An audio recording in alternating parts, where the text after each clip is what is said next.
Good morning, everyone. The press conference will begin in 2 minutes. Please find your seats and prepare for the live broadcast.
Welcome to the Super Bowl 58 pregame and the Apple Music Super Bowl 58 halftime show press conference.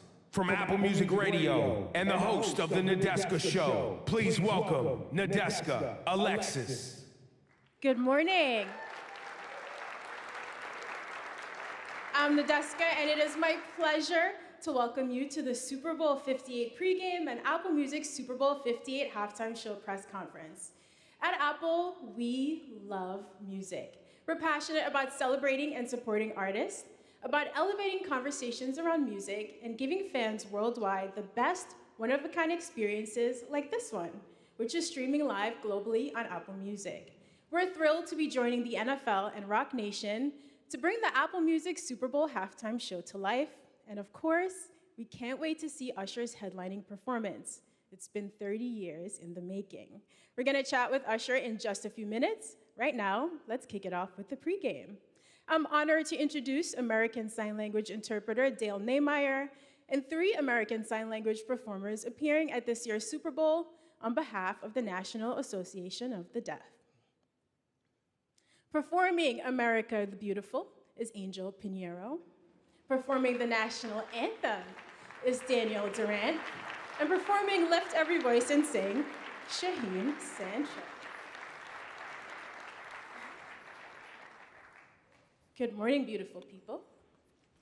Good morning. Good morning.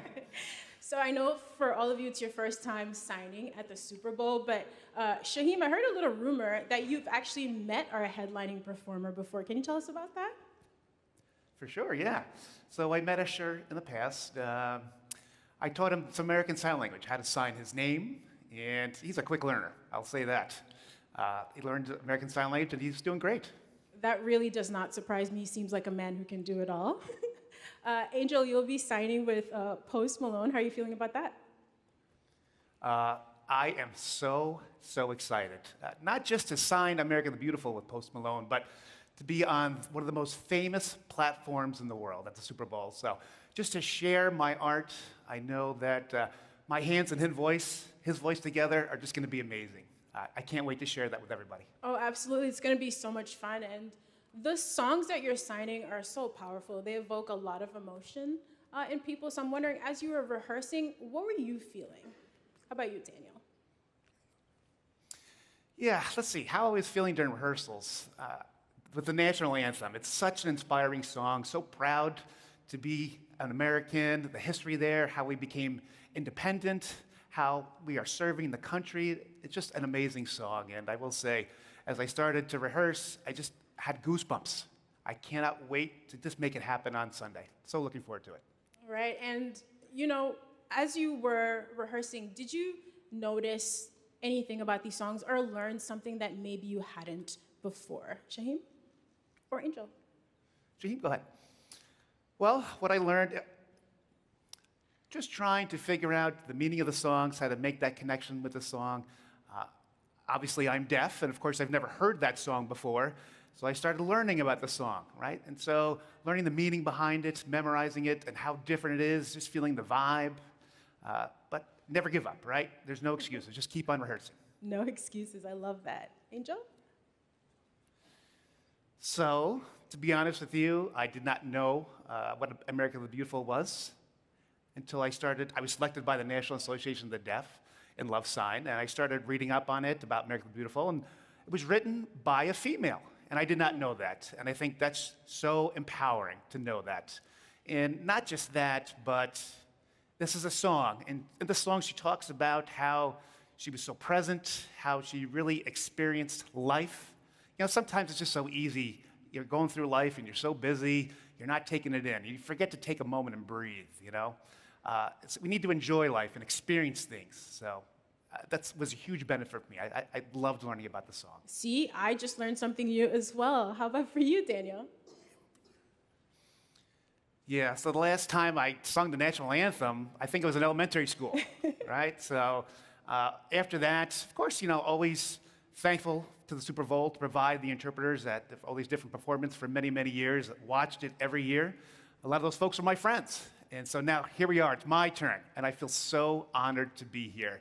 And I feel like this song, the learning about it and rehearsing it, You know, it's almost like a playground for me, right? Just learning all the different aspects, all the different signs, and I just want to do a great job and play around with it and just give my interpretation of that song. You're definitely going to do a great job, and I know your family and friends are going to be so proud rooting for you at home. And, you know, I know for all of you, and Shaheem especially, you're very passionate about bridging the gap between the hearing and the deaf community. So I wonder for all of you, does this feel like just one of the biggest opportunities possible to do that? Oh, for sure. I feel like it's such a great opportunity for all of us because I want people to see how deaf people can work together, how we can dance, how we can incorporate sign language in all these different ways. Inclusion, showing the world that anything is possible. And I think what's really fascinating is that with us doing the pregame, right, it's just a completely different translation from the halftime show. It's just so different. Different artists, just a beautiful way to express these songs. And I know, Shaheem, once you're on stage at the halftime show, you're just gonna do it. You're gonna be having people dancing in their seats. Oh yeah, Shaheem is also an incredible dancer. So look, all I can say now is have fun. We'll be watching on Sunday. Just go out there and enjoy yourselves. Thank you so much. Thank you so much.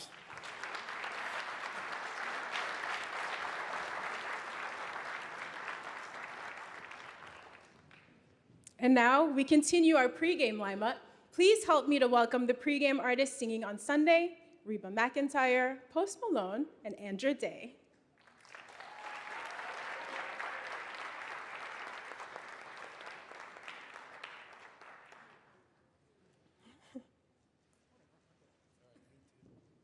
Good morning. Look at you three.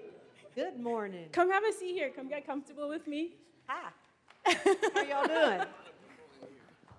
And they're all here to see you. That's nice. You three look really, really good together. I think if you drop the country, pop, rock, R&B, soul album, I would definitely stream that on Apple Music. Oh, thanks. That's a great idea. Love that. Planting a little seed for you. So, Reba, you have done everything from Broadway to TV, award shows. You are a veteran. You've even sung the anthem before, but never at the Super Bowl. What does this moment mean to you? Well, it means a lot. You're right. I haven't sang the national anthem at the Super Bowl. I am honored beyond words to be chosen to get to sing it.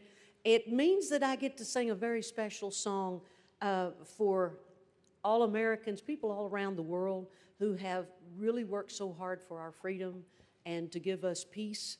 And as I said earlier, it's not about me walking out on, I'm the representation of this song, and I'm just honored to get to sing it. It's a good one. I've been doing it for 50 years, and I'm really proud to get to sing it. Oh, I can't wait to see it. And this man sitting next to you, Post Malone, you've had a few anthemic hits in your career. I mean, Something Real, yeah, is even... Very generous. is Something Real is an official, college football anthem either. So how does it feel to be performing a bit more of a classic anthem on Sunday? Nerve-wracking. I'm very nervous, but excited. I'm excited. I don't know. It's just fun and super epic to be able to go out there and sing. And a song so many beautiful artists have sang before on this stage, and I'm just going to do my best. Just do my best and give it what I got. So. Your best is going to be perfect. Thank you. And I can't imagine you actually being nervous. But so for all of you too, Andra, how do you prepare for a performance like this, especially before you step onto the field? I'm asking for a shy friend who has stage fright but still does it anyway. How do you really get in the zone right before a performance like this? I usually have a nervous breakdown before I. No, I'm just kidding. Sometimes I'm kidding. No, I mean I'm super nervous too. I think you kind of want to honor the moment and the song, and you want to do well. You know what I mean, of course. But it's really, I think, as Reba said, is just about honoring the moment and just being a vessel.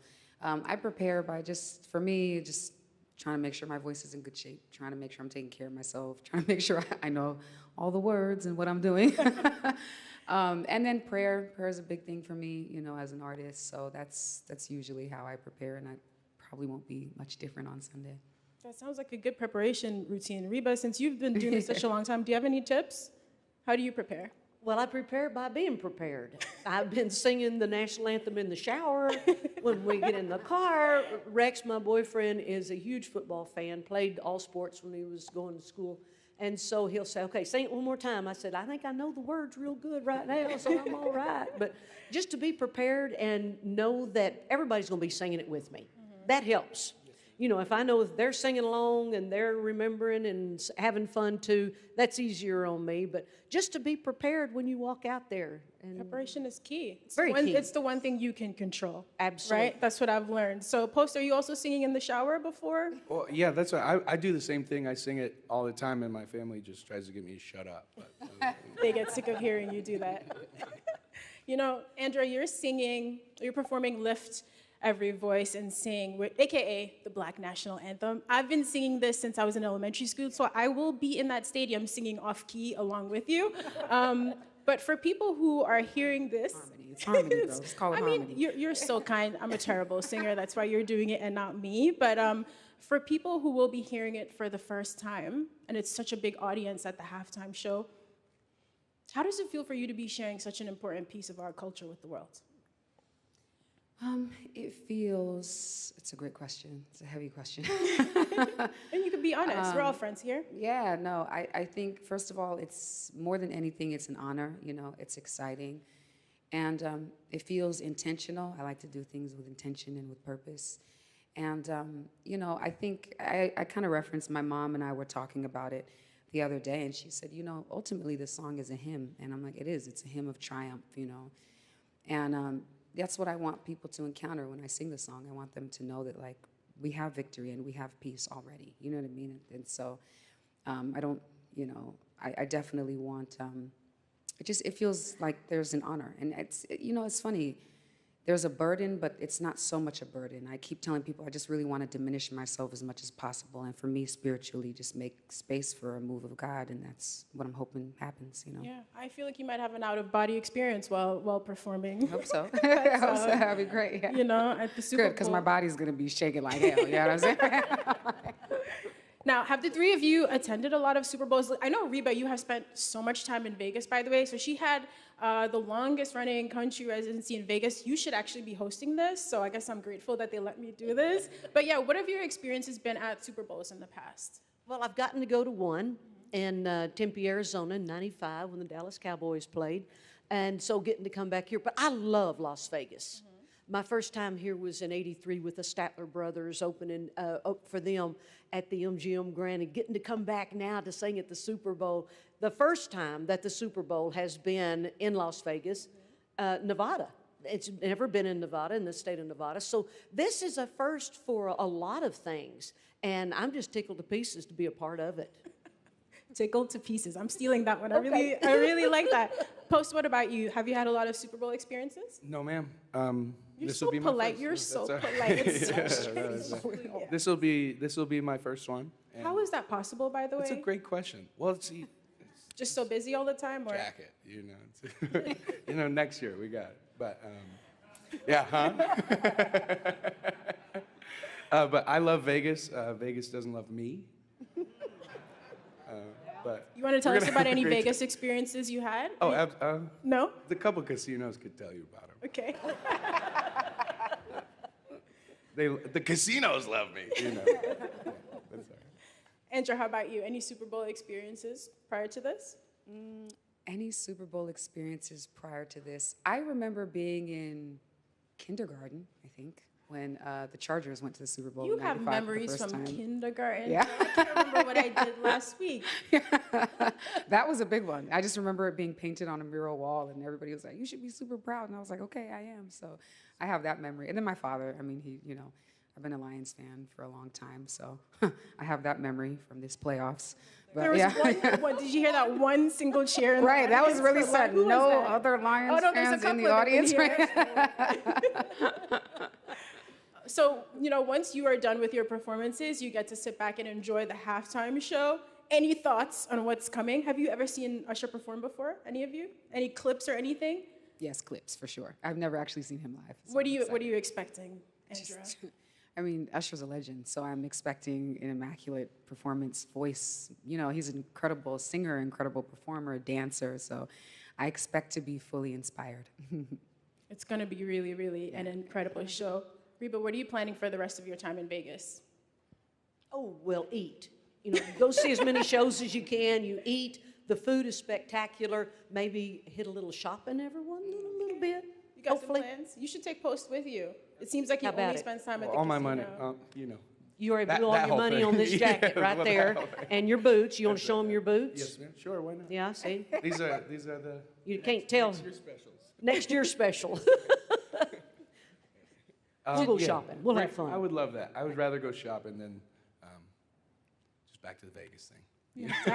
More of the tables. But, The full Vegas experience. Yes, ma'am. All right, I'm really looking forward to this. So we also do, for you, have some questions from our youth reporters. Should we get into that? It's cool? All right, let's do this. So our first question is going to be from Kyan Moy from Big Brothers Big Sisters. Hi, Kyan. Hello, my name is Kyan Moy. I'm a little from Big Brothers Big Sisters Association of Southern Nevada. My first question is for you, Reba. Okay. What is one mentorship moment that has therefore changed your life? Oh my gosh, just one? Wow, I've had a lot of mentors, thank God, in my career, my life. Mom and Daddy, they said, when you say you're going to do something, you do it. You stick with what you say. You can't back down and you can't back out. So I've carried that throughout my life. I've had great mentors professionally in the music business, the Statler brothers, Mel Tillis, Conway Twitty, Red Stegall, and they always say, treat your business like a business.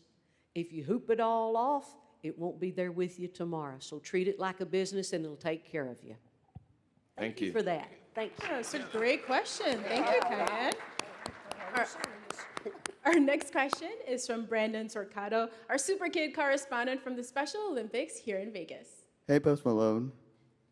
My first question is, what is the best advice you ever gotten? Good question. Reba's answer was so thorough and amazing. But Feeling the pressure now. I guess, I don't know, the best one I got is my dad told me you'll never make everybody happy.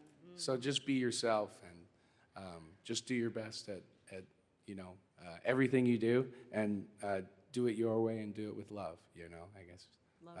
Yeah, absolutely. That's beautiful. Thank you. Thank you, Brandon. So our next question is from young Dylan from Nickelodeon. Hey, Dylan. Hi, guys. I'm a big fan of all of you. Thank you guys so much. Nice to meet you guys. So my question is for Andrea Day. The Super Bowl is being filmed in Bikini Bottom live this year on Nickelodeon. Yeah, it's crazy, right? So how can SpongeBob make the Super Bowl the best day ever?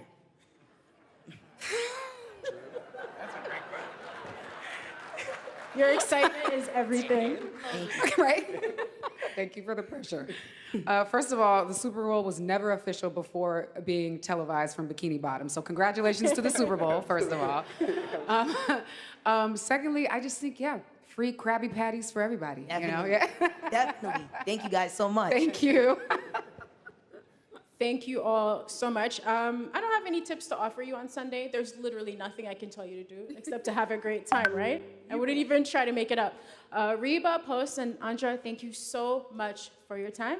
I'll be tuned in, singing loudly off key on Sunday. That's right. So nice to meet you. So nice to meet you as well. Thank you. Thank y'all. Thank you so much. Thank you so much. Yes, ma'am.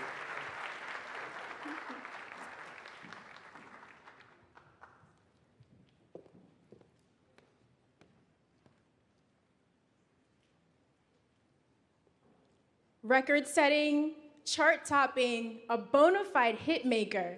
This is one performance, 30 years in the making.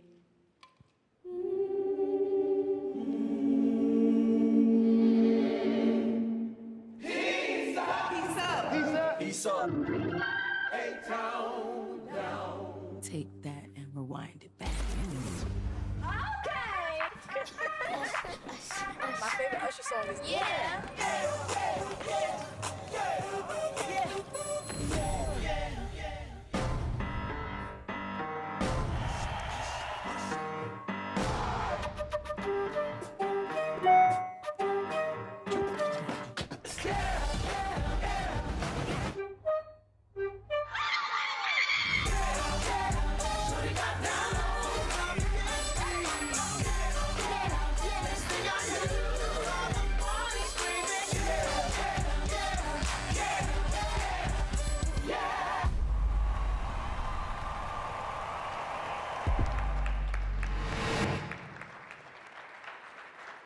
And now, the moment we've all been waiting for. Today, we get to hear directly from Usher about what this moment means to him. Please join me in welcoming Usher. Woo! Hey everybody, how you guys doing? Hello, good morning. Good to see you. Come get comfortable here. How are you? Oh, I'm doing great. You know, but as I was watching you walk up there, I realized it is really strange to see you walk onto a stage. To see you descending from the rafters and landing in a split, normal. Roller skating backwards on the stage, normal, but walking, it just doesn't look right. So hopefully this is the last time we have to see you walk onto the stage. You know, in 2011, you made a cameo at the halftime show. Yeah.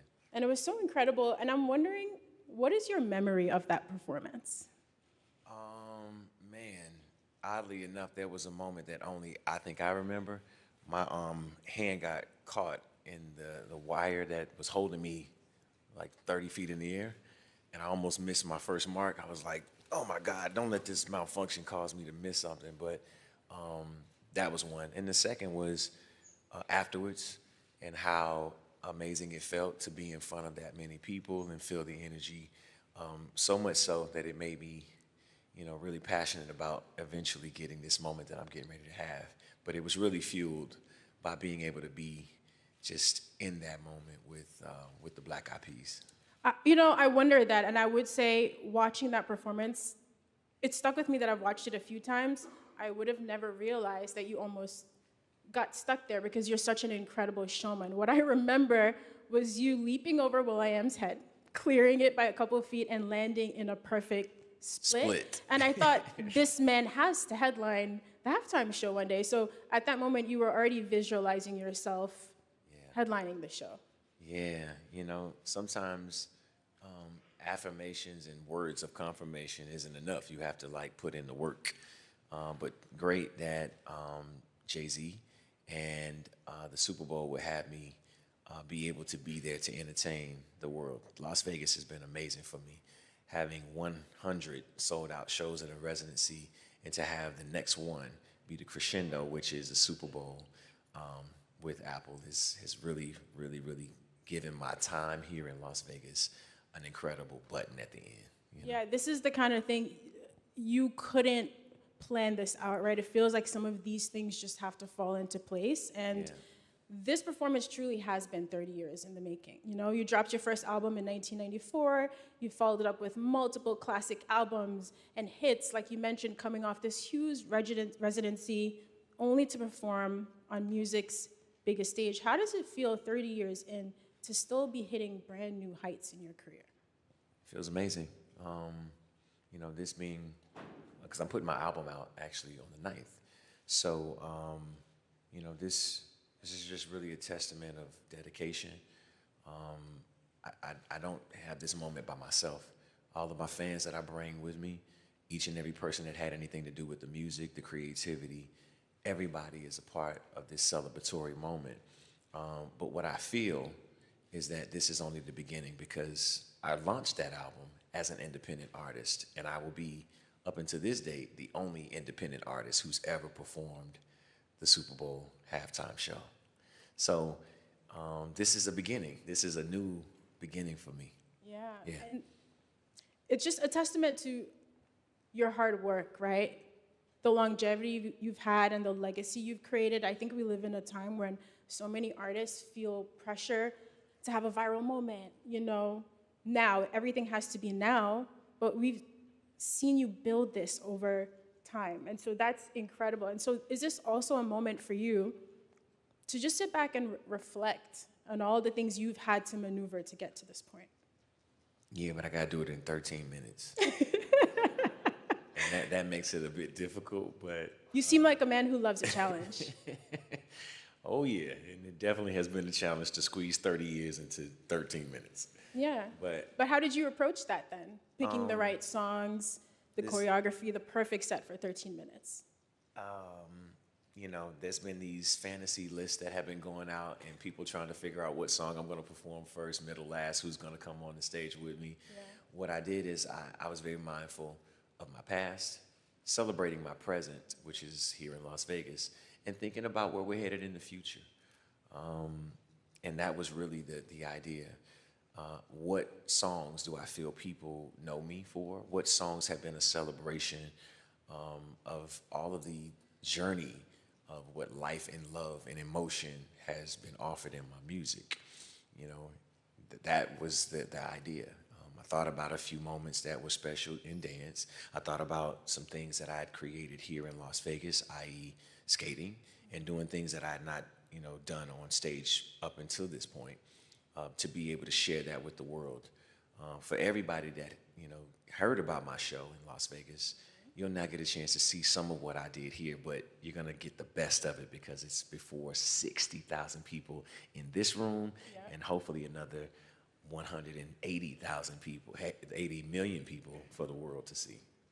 Roller skating in front of 60,000 people, so casual. No pressure. No pressure. But that's the thing, you have done this so much that it is in your blood, right? You've put in those 10,000 hours. So I imagine that once you step out there, it feels natural. And to your point of this being, it's a celebration for OG fans like me. I've been listening to you my entire life, it feels like. But there's a whole audience who's gonna be seeing you for the very first time, which is so exciting. How did you factor that into the performance? Also just that brand new audience seeing Usher for the first time. I wanted to put on a show that I felt would represent my idea of creativity. What I've been able to do is bring a great deal of Atlanta and the melting pot that it is, musically, culturally, to Las Vegas. You know, that is the source that has been fueling me for these years creatively. So why not make certain that the rest of the world, rather they're seeing me for the first time, or either they're celebrating because we've been, you know, listening to me, you've been listening to my music for these years, you know, to make certain that at least what I'm putting together is something that would be entertaining. As I said before, if you've not seen me or you've been with me. Yeah. You know, you are just a true showman in every sense of the word, and you're a rare breed of artist. We have very few artists who have the level of skill and talent that you do to sing and dance so well at the same time. And I wonder, what is it that is motivate you to put so much time and effort into becoming such an excellent performer? The fact that I said I believed it, and to see that out is something that the 9-year-old who believed in me deserves, because I didn't have any of this. All I had was my vision. All I had was the idea that someday I would have fans. All I had was the idea that someday I'd find a record. All I had was the idea and the vision that eventually an audience would show up. You know those kids who like take a mic in hand and they're singing and they're like believing in themselves, or they look in the mirror and they're singing to an audience that's not there. I'm that kid at 9 years old. You've had it. So, you know, in any moments, I think for an ambitious person, a person who wants to be great, who wants to master their craft, there are going to be highs and lows. How have you navigated some of those moments? I think for artists who are looking at you now thinking, wow, one day I hope I can be as great as Usher, what advice would you give to them? I would hope that that what I have found resonates on many levels for artists or people, period, that what you put in, you get out.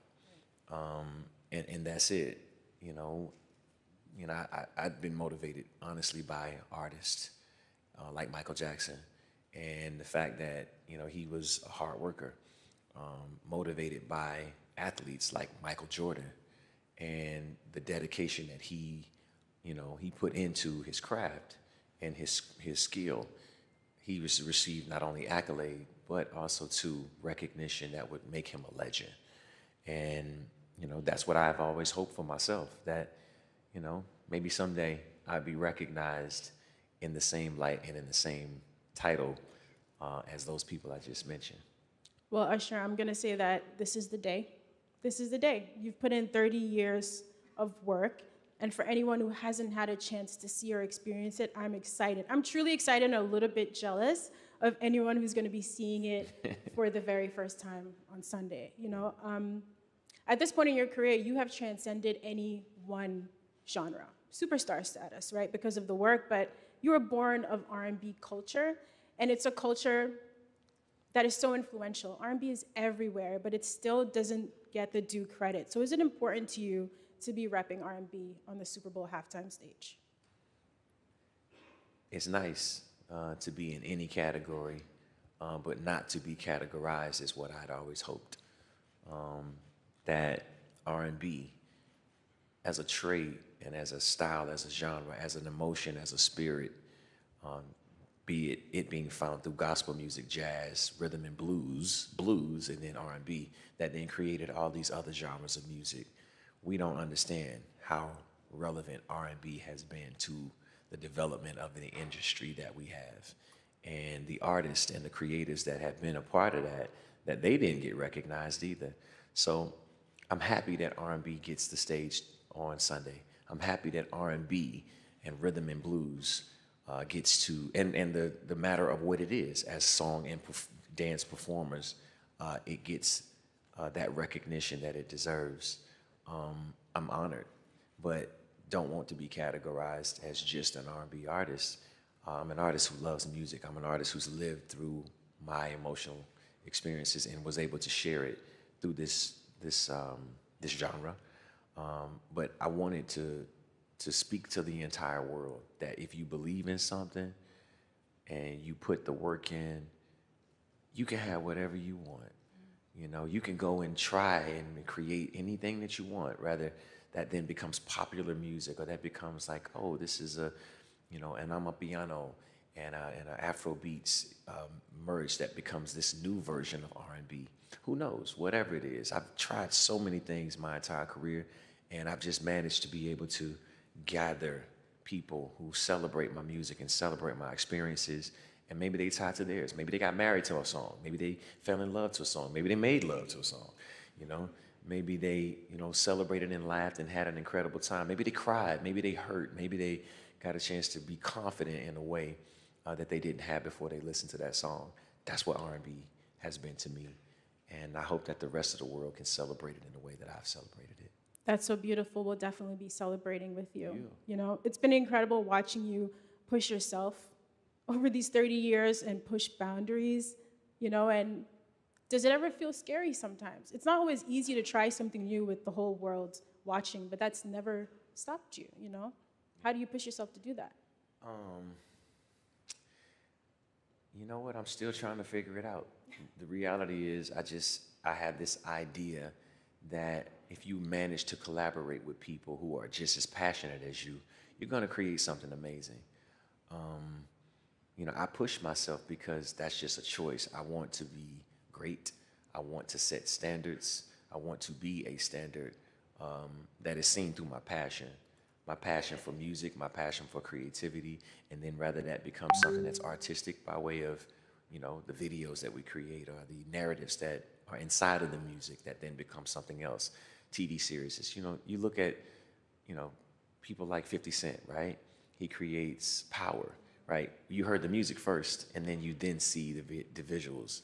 I'm hoping that I can do more things like that with the brands, you know, that I've created through these songs, you know.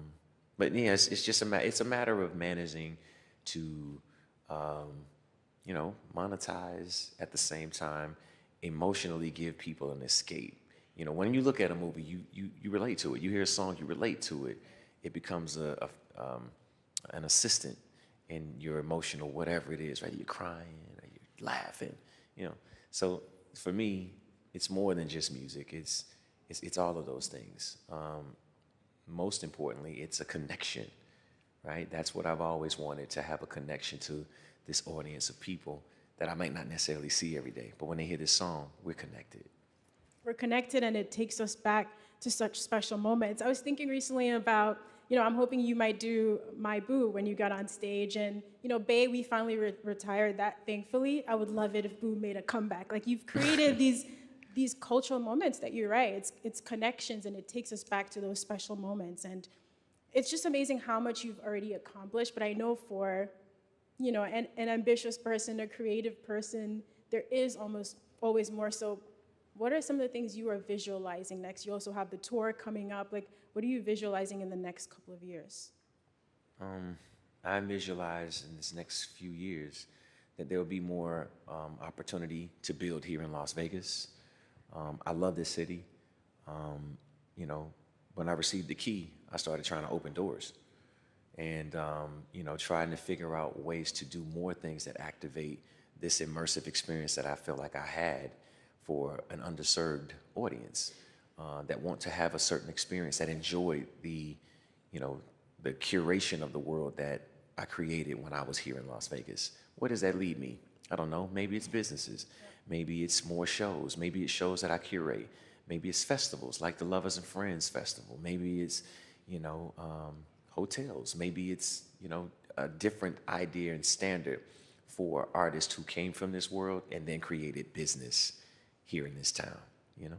So much to look forward to. Yeah. Anything is possible. I mean, you got Tim Cook to make, make his acting debut, you know, while trying to find you. So I think anything really is possible. And it's possible if you believe it. Yeah.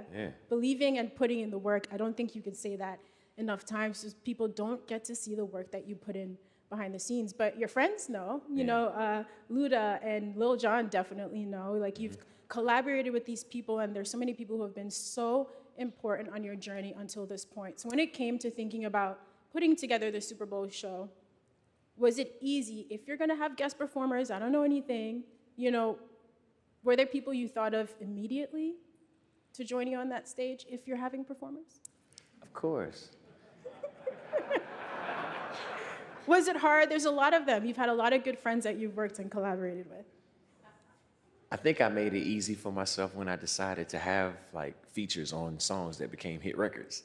So that that gave me the greatest point of reference. But here's what's beautiful is that Apple has been following me throughout this entire process. So we're in the process of, you know, figuring out how we're going to share it with you. Break the internet by that conversation. But there's also a documentary crew that's been collecting all of the moments that have happened. You know, so there's cameras around us at all times looking at, you know, the process that we went through. You know, you get a chance to see from the first moment that I got the call all the way up into the moment that I walk off the stage. Yeah, at least that's the idea.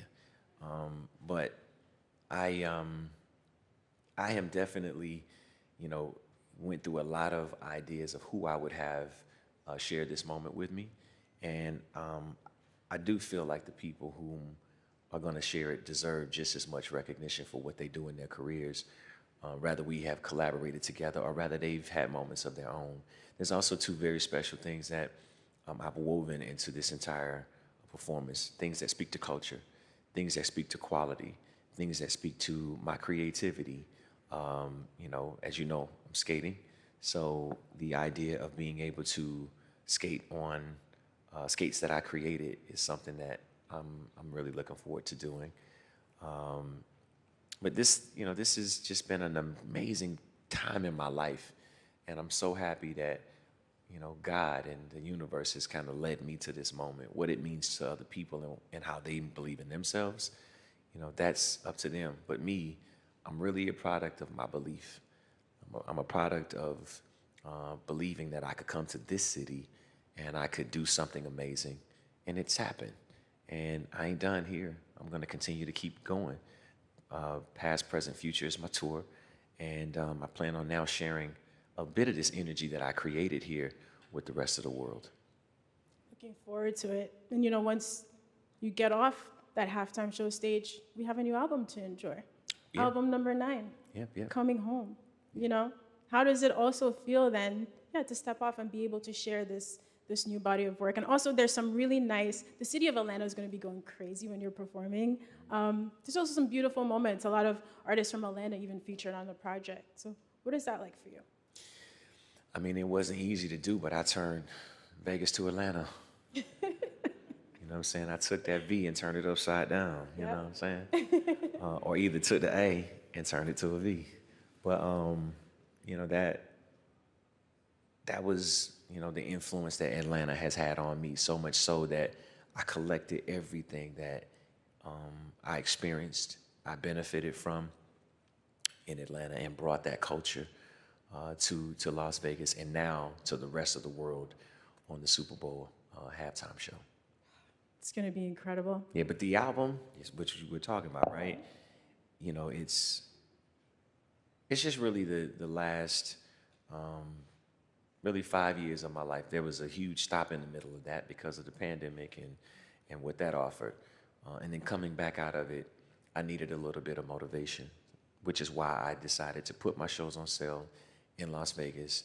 There was no promise. It was a real bold move. And, you know, I decided to move forward. And since then, since that moment of belief, this has happened. And now I'm ready to share some of what I was working on before and what I worked on after I decided to start my shows here in Las Vegas. My 9th album, Coming Home, working and building with LVIII, who is my partner, and Mega, our label. I'm our first artist. And again, as I said, I'm the first independent artist to ever play the Super Bowl. So inspirational. I feel like I need to go build something big. I'm inspired by this conversation. Thank you for answering my questions. We actually have a few more questions for you from our youth reporters as well. Okay, cool. All right, so let's jump into those. We're going to see our friend Kyan again. Hey, Kyan. Hello. What's up, man? My name's Kyle Moy. I'm a little from Big Brothers, Big Sisters of Southern Nevada. My question is for you, Usher. I have a great mentor in my life, and I'm very grateful for him. My question is, as a Black positive role model, how can you help me navigate my journey to success? Well, first and foremost, finding a person to motivate you and support you is incredible. Everybody has a mentor. Everybody has someone who will support them. The one thing I've been talking about is your personal belief in yourself and creating a plan without necessarily establishing exactly what your destination is. Your plan should be based on your passion. If you are passionate about what you want to do, then it's not just about accolade or winning an award or a reward or anything. It's about the journey through that passion. That's the one thing I would say. Belief in yourself, and then just having an understanding of the history and the people who have done what you want to do, paying attention to the steps that they made so that you can learn and benefit from where they've gone, and now where they've arrived to be a motivator for you. Wow. Thank you, Usher. Yeah, you're welcome. Can't wait for your album tomorrow. Absolutely. So many gems there. Thank you, Kyan. And so our next question is from Brandon. Hey, Brandon. Hello. Hello, Usher. I have one question for you. What is your favorite thing about performing? Performing? Yes. Performing. The moment of connection between me and the audience. You know, in some ways it becomes like, you know, just kind of like the process. I never lose that connection to the audience, to be able to hear them and feel them. It's the thing that is most important.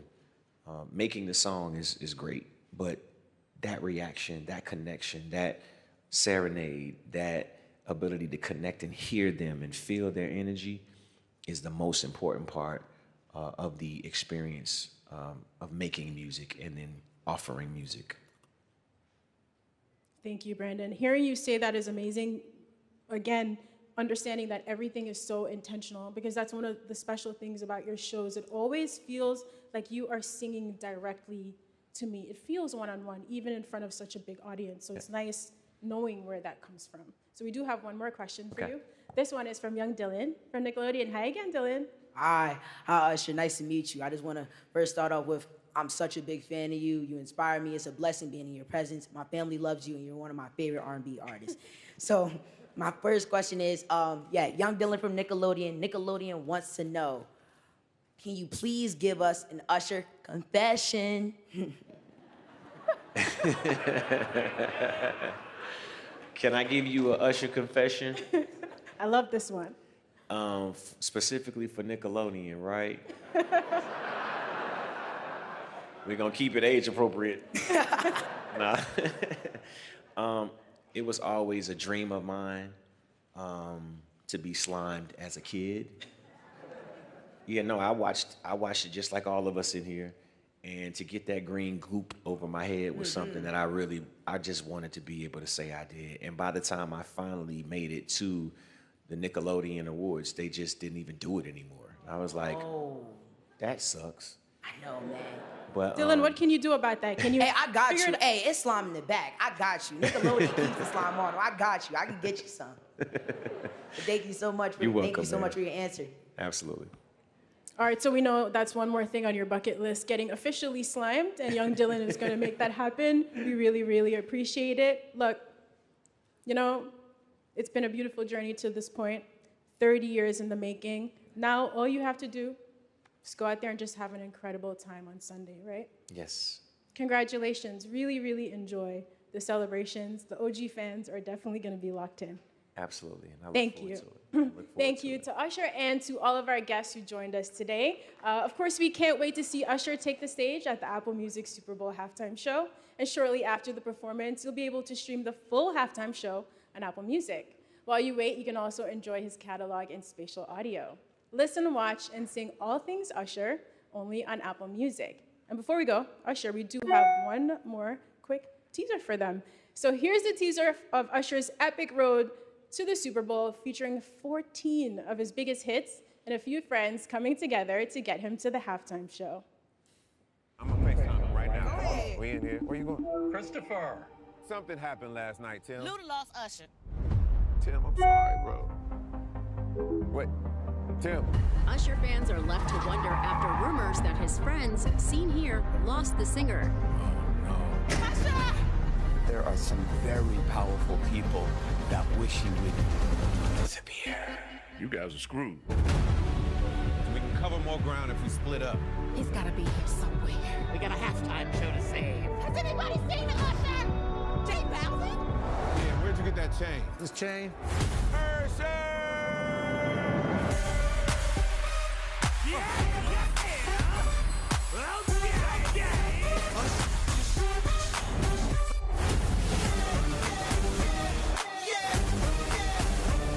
I don't know if that's you will find him or you will find him.